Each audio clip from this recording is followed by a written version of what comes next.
Hello guys, Vande Mataram. मेरा नाम अविनाश है और मैं छत्तीसगढ़ के रायपुर का रहने वाला हूँ। मैं जॉब करता हूँ मर्चेंट नेवी में। रिसेंटली मैं अभी आउट ऑफ कंट्री हूँ और जैसे ही मुझे नेट मिला मैंने चेक किया और मैंने देखा कि हसदेव में क्या हो रहा है। बहुत सारे जंगल को काट रहे हैं, बहुत सारी चीज़ें चल रही हैं, बहुत सारा गवर्नमेंट ने अडानी को वहाँ का प्रोजेक्ट दे दिया है, बहुत सारी चीज़ें हो रही है नॉन स्टॉप। तो मुझे लगा यार कि मैं वहाँ अभी हूँ तो नहीं, लेकिन कुछ तो बोल सकता हूँ ना, क्योंकि अगर अभी नहीं बोले तो हम कब बोलेंगे? अगर अभी हमने एक्शन नहीं लिया तो कब लेंगे? जब सब कुछ हो जाएगा तब।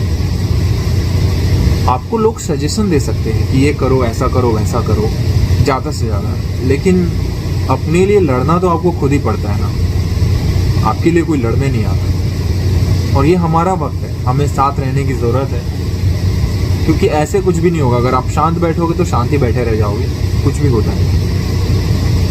गवर्नमेंट का, अडानी का और जितने भी जो बड़े बिजनेसमैन हैं, जो भी लोग ये कर रहे हैं, उनको लगता है कि जंगल काटेंगे, वहाँ कॉमर्शियलाइज करेंगे, बड़ी बड़ी फैक्ट्रियाँ लगाएंगे, जो भी करेंगे, लोगों को रोज़गार मिलेगा, बहुत सारी चीज़ें होंगी। लेकिन उस रीज़न में मैं काफ़ी जो जंगल क्षेत्र है, मेरा बहुत पसंदीदा क्षेत्र रहा है। मैं बहुत ज़्यादा घूमा हूँ जंगलों को। वहाँ के जो आदिवासी लोग हैं, सिर्फ मैं हसदेव की बात नहीं कर रहा हूँ, मैं छत्तीसगढ़ की बात कर रहा हूँ। वहाँ के आदिवासी लोग हैं जो जंगलों में रहते हैं, मैं बहुत करीब से देखा हूँ उनका जीवन, बहुत पास से जानता हूँ। बहुत सीधे साधे, बहुत भोले भाले लोग होते हैं यार। वो पूरी तरह से जंगल पर निर्भर है। वहाँ से चार चुनना, वहाँ से जो बीड़ी पत्ता के लिए जो साल के पत्ते तोड़ना, महुआ बिन कर उसे सुखाना, बेचना, उनकी वो ज़िंदगी है। वो उन्होंने इस चीज़ को संरक्षित करके रखा है, संजो कर रखा है यार। हम बोलते हैं कि हम उनको नौकरी देंगे, हम ऐसा करेंगे, वैसे नौकरी मतलब क्या होता है डियर? क्या वो उस नौकरी से सर्वाइव कर पाएंगे? और क्या नौकरी दोगे? ये सबको पता है। जब भी ऐसी चीज़ें हुई हैं, काटने के बाद जब कमर्शलाइज किया गया है, जो भी चीज़ें हुई हैं, तो वहाँ किस तरह के वहाँ के लोगों को नौकरी दिया जाता है, बहुत लोगों को बहुत अच्छे से पता है। वहीं की खुदाई में, वहीं के जंगल को काटने में उनका मदद लिया जाएगा, उसको खोदने में मदद लिया जाएगा, मजदूर बना दिया जाएगा, झाड़ू के लिए, पोछे के लिए। यही सब नौकरी दोगे ना। ऐसा तो है नहीं कि वहाँ का CEO बना के बिठा दोगे, MD बना के बिठा दोगे, या किसी बहुत बड़े पोस्ट बना के बिठा दोगे। ऐसा नहीं होने वाला, क्योंकि वहाँ जितने भी लोग आएंगे वो बाहर के लोग आएंगे। वहाँ आपके जो मैनेजर्स हैं, आपके जो लोग हैं, वो आएंगे और फिर वहाँ पे हमारे ऊपर वो राज करना चालू करेंगे। यही होता है, अक्सर यही होता है, और ये फैक्ट है। सो क्या वहाँ रहने वाले लोग जिनका जीवन ऐसा रहा है, जो जंगलों पे पूरी तरह से निर्भर रहे हैं, वहाँ के जानवर, वहाँ के पेड़, वहाँ के पौधे, वहाँ की हवा, उसके बीच रहने की उनको आदत है, क्या आपको लगता है कि वो नौकरी करके सर्वाइव कर लेंगे? क्योंकि वो महुआ बिन कर, साल के पत्ते तोड़कर, चार बिन कर, जंगल के अलग अलग चीज़ों को जुटाकर, वहाँ की लकड़ियाँ काट कर, वो उस तरह से वो जो जीवन यापन करते हैं उसमें बहुत खुश हैं, फ्री है, फ्रीडम है, आज़ाद है वो।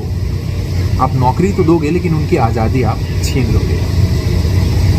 और ऐसा मैं सबको बोल रहा हूँ, ऐसा आपके साथ अगर जो लोग अग्रीड हैं इस चीज़ के लिए कि हाँ हमें नौकरी मिलेगा, हमारा ज़मीन जा रहा है, हमें नौकरी मिलेगा, हम नौकरी करेंगे, और बहुत सारी चीज़ें, जो लोग ऐसा सोच रहे हैं, हो सकता है कि सारे लोगों की मेंटालिटी एक जैसी नहीं होती, सब लोग ऐसा सोचते हैं, उनके लिए स्पेशली ये वीडियो है। अगर आपको लग रहा है कि आपको सीधा मैनेजर का पद दे दिया जाएगा या आपका पूरा खानदान संवर जाएगा नौकरी से, ऐसा कुछ भी नहीं होने वाला, कुछ भी नहीं। आपसे आपको छीन लिया जाएगा, क्योंकि वो जंगल है तो आप हो, हम हैं, सब कुछ है। आजकल छत्तीसगढ़ में टेम्परेचर कितना बढ़ गया पता है ना आपको? गर्मी के मौसम में शायद 45-46 क्रॉस करता जा रहा है। क्यों हुआ है? मैं डेवलपमेंट के अगेंस्ट में नहीं हूँ। बहुत सारी जगह डेवलप किए गए हैं बिना पेड़ पौधों को काटे, बहुत सारी जगह। उसका बहुत अच्छा एग्जांपल एक आंध्र प्रदेश का विशाखापट्टनम है, तेलंगाना का बहुत सारा एरिया है। फॉरेन कंट्री में जाओगे तो चाइना वगैरह है, बिना काटे ना, बिना कुछ काटे छाटे, बिना पहाड़ को हटाए उन्होंने डेवलप किया। काट कर लोग इसलिए कहते हैं ना, जो बिजनेसमैन होते हैं उनको अपना फ़ायदा चाहिए, क्योंकि उनके उस जंगल को रखते हुए अगर वहाँ उस चीज़ को डेवलप करने का उन लोग कोशिश करेंगे ना, तो बहुत ज़्यादा, लगभग मुझे लगता है डबल ट्रिपल उनका जो इन्वेस्टमेंट हो जाएगा। और क्यों होगा वो? क्योंकि उनको तो छत्तीसगढ़ में नहीं रहना है ना, उनको रायपुर में नहीं रहना है।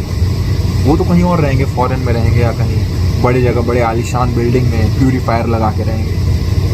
उनको इससे कोई फ़र्क नहीं पड़ता कि छत्तीसगढ़ के वायुमंडल को क्या, यहाँ के जो आबो हवा को क्या असर पड़ेगा, वायुमंडल को इस चीज़ का क्या फ़र्क पड़ेगा, छत्तीसगढ़ में उस चीज़ से क्या नुकसान होने वाला, उनको उससे कोई लेना देना नहीं। उनको हर महीने, हर साल, हर दिन उनका जो उनको पैसे मिलेंगे बहुत सारे, that is more than sufficient guys. लेकिन हम यहाँ रहते हैं, हमें फ़र्क पड़ता है। हम यहाँ रहते हैं ना, हमें तो हमेशा फ़र्क पड़ेगा। एक एक पेड़ को यार इतना बड़ा होने में सालों लगते हैं और काटने में कई मिनट, सिर्फ सेकंड्स यार। मतलब मैं सोचता हूँ कभी कभी किसी को दया नहीं आता। I am not against the development, but किस कीमत पे डेवलपमेंट हम चाह रहे हैं। एक बहुत सिंपल सा एग्जांपल, सबको ये पता होता है ना, मुझे लगता है सबको, सारे लोग ना ये चीज़ जानते हैं, लेकिन हम अपनी आँख पे ना पट्टी बांध के रखते हैं। एक बड़ा ही नॉर्मल चीज़ है कि पहले, अभी से 50-60 साल पहले आप जाओ, आप 50-60 साल पहले के कोई भी, अगर आपका घर में बुजुर्ग है या कोई भी, आप उनसे बात करो, पहले के लोग यार एवरेज 80-90-100 साल तक जीते थे। एवरेज एज था वो ना, 100 साल, 80 साल, 100 साल, 90 साल ऐसे जीते थे। उनका जो खुशी जो था, हमसे कहीं ज़्यादा खुश रहते थे, बड़ा एकदम जॉली और बड़ा ही लाइव रहते थे यार, वो जीते थे। अब तो खैर ज़माना वर्चुअल हो गया है, फेसबुक, ट्विटर, दुनिया भर के social media. I am not against of it at all, लेकिन जब आप सोचोगे ये जो डेवलपमेंट है उसकी कीमत हमने क्या चुकाई है, ये जो आज हम बहुत सारी चीज़ें, दुनिया भर की बिल्डिंगें, बहुत सारा साइंस का एक्सपेरिमेंट, दुनिया भर की चीज़ें, हम रॉकेट भेज रहे हैं, हम क्या नहीं कर रहे हैं। वी हैव एवरीथिंग ऑलमोस्ट ना, इंटरनेट है, सोशल मीडिया है, मोबाइल है, वीडियो कॉलिंग है, यूट्यूब है जिसमें मैं आपको कुछ बताने की कोशिश कर रहा हूँ। ये सब बहुत प्रॉफिटेबल चीज़ है, आई अंडरस्टैंड, बट ये सारी चीज़ें हमें किस कीमत पर मिली है। इन सबको ग्रोथ करने के लिए दुनिया भर का पेड़ कटाई, दुनिया भर के जंगल खत्म हुए, कई सारे जानवर एक्सटिंक्ट हो गए, कई सारे जानवर एक्सटिंक्ट होने वाले हैं, कई सारे ट्राइब्स एक्सटिंक्ट होने वाले हैं, कई हो गए, और फाइनली आज एक ह्यूमन बीइंग जो है उसकी औसत आयु 60 वर्ष है। तो इतना डेवलपमेंट करने के लिए हमने अपने लगभग 20 से 30 साल को फिनिश कर दिया। 30 से 40 साल हमने सेक्रीफाइस किया। अब हम जीते हैं 60 वर्ष मैक्सिमम, 60-65, कुछ लोग जी जाते हैं 70-72, तो बाकी। तो हमने इन 40 सालों के बदले, हमें मोबाइल मिला, हमें वर्चुअल स्टफ मिले, सब निर्जीव चीज़ें मिली। किस चीज़ के बदले? हमारे 20 से 30 साल की ज़िंदगी के बदले हमने वो चीज़ अपना सेक्रीफाइस किया। सो क्या ये जो डेवलपमेंट है या उस चीज़ को जस्टिफाई करता है क्या ये जो डेवलपमेंट है ये हमारी ज़िंदगी से बढ़कर थी? क्या हम वाकई में बहुत ज़्यादा खुश रह रहे हैं? और क्या हमें और भी ग्रोथ करने की ज़रूरत है? क्योंकि हमेशा याद रखिए 20 साल हमने सेक्रीफाइस किया है हर एक के लाइफ का, क्योंकि अब औसत आयु 60 हो चुका है, पहले 100 था ऑलमोस्ट। तो हमने लगभग 20 साल, 30 साल, 40 साल हमने दिया है। सो आगे भी हम जैसे जैसे डेवलप करते जाएंगे ना, हमें कुछ तो सेक्रीफाइस करना पड़ेगा डियर, क्योंकि दुनिया में कुछ फ्री नहीं होता। कुछ चीज़ें डायरेक्ट चीज़ें हमें पता चलती हैं, कुछ चीज़ें हमें पता नहीं चलती। सो अगर अभी नहीं संभले ना तो कभी नहीं संभल पाओगे यार।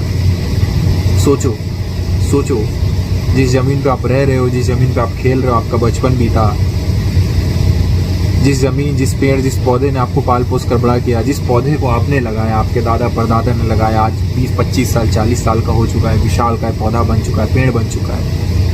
एक झटके में कोई बाहर से आता है, उसको काट के फेंक देता है, कैसा लगेगा? तो उस पेड़ को नहीं काटा जा रहा है, आपकी ज़िंदगी को धीरे धीरे ख़त्म किया जा रहा है, क्योंकि वो है तो आप हैं। और अगर अब नहीं बोले तो कभी नहीं बोल सकते, कभी नहीं। चुप रहने का नतीजा सिर्फ हार होता है डियर। जहाँ बोलना ज़रूरी है वहाँ बोलना बहुत ज़रूरी है। एक बड़ा शेर है, बड़े मशहूर शायर हैं, उनका एक शेर है कि उसूलों पे बात आए तो टकराना ज़रूरी है, उसूलों पे बात आए तो टकराना ज़रूरी है, जो ज़िंदा हो तो ज़िंदा नज़र आना ज़रूरी है, सलीका ही नहीं शायद उसे महसूस करने का, जो कहते हैं खुदा है तो नज़र आना ज़रूरी है। अगर ईश्वर है तो जो लोग कहते हैं ना कि दिखता क्यों नहीं, उनको महसूस करने का तरीका नहीं है उनके पास यार। Feel it. जंगल है तो और आप हो तभी सब कुछ है। ये कोई अडानी वडानी जितने हैं ना, कोई यहाँ छत्तीसगढ़ में आके नहीं रहने वाला डियर। अपना प्लांट लगाएंगे, यहाँ के रिसोर्सेज का यूज़ करेंगे, यहाँ की चीज़ों को अपने पास ले जाएंगे। जितने भी सीनियर मैनेजर दुनिया भर की जो चीज़ें हैं वो सब उनके होंगे। आपका कुछ नहीं होने वाला। आपको नौकरी देंगे, इसका मतलब नौकरी का मतलब बहुत कुछ होता है। गड्ढा खोदने के लिए भी कहीं आपको दे दिया, दिहाड़ी का 10 रुपये 20 रुपये 50 रुपये 100 रुपये दे रहा, वो भी नौकरी है। उन्होंने स्पेसिफाई किया है कि हाँ भाई हम आपको SDM बना, हम आपको CEO बना देंगे, हम मैनेजर बना देंगे, हम फलाना करेंगे ढिमकाना करेंगे। Nothing is going to B.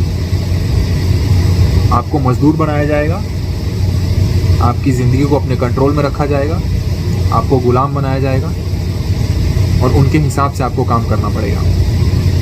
8 बजे उठना होगा, ड्यूटी पे जाना होगा, दिन रात खटना होगा, वापस जाना होगा। कुछ नहीं मिलेगा बदले में, आपको कुछ नहीं मिलेगा। आपकी आज़ादी छीन ली जाएगी कुछ पैसों के बदले। सोचिए। सी यू अविनाश सिंह। मैं आऊँगा तो डेफिनेटली इस मूवी में शामिल तो होऊंगा ही, कोई रहे मेरे साथ या नहीं, क्योंकि मुझे जंगल बहुत पसंद है। मैं जब भी घर पे रहता हूँ, जितने दिन भी रहता हूँ, उसका मैक्सिमम टाइम मैं जंगलों की तरफ ही होता हूँ, क्योंकि वहाँ जीवन है, ओरिजिनलिटी है, रियलिटी है। ये जो वर्चुअल है, फेसबुक व्हाट्सएप दुनियादारी फालतू जैसे बुलशिट नहीं है वहाँ। वहाँ हम जो दिखते हैं लाइव देखते हैं, रॉ। बेसिकली आज के डेट में जो सबसे रॉ चीज़ है, जो प्योर चीज़ है, वो जंगल है। जो भगवान का दिया हुआ, जो नेचुरल जैसे उसको दिया गया है वैसे ही है वो, वैसे ही अनटच्ड सब कुछ वैसे ही जैसे ईश्वर ने उसे बनाया है, कुछ मॉडिफिकेशन। उससे खूबसूरत चीज़ क्या हो सकता है यार। सोचिए। आप नहीं बचाएंगे तो कौन बचाएगा? हम नहीं खड़े होंगे तो कौन खड़ा होगा? हम नहीं बोलेंगे तो कौन बोलेगा? This is the time guys. See you. वंदे मातरम। Stay together. Bye bye.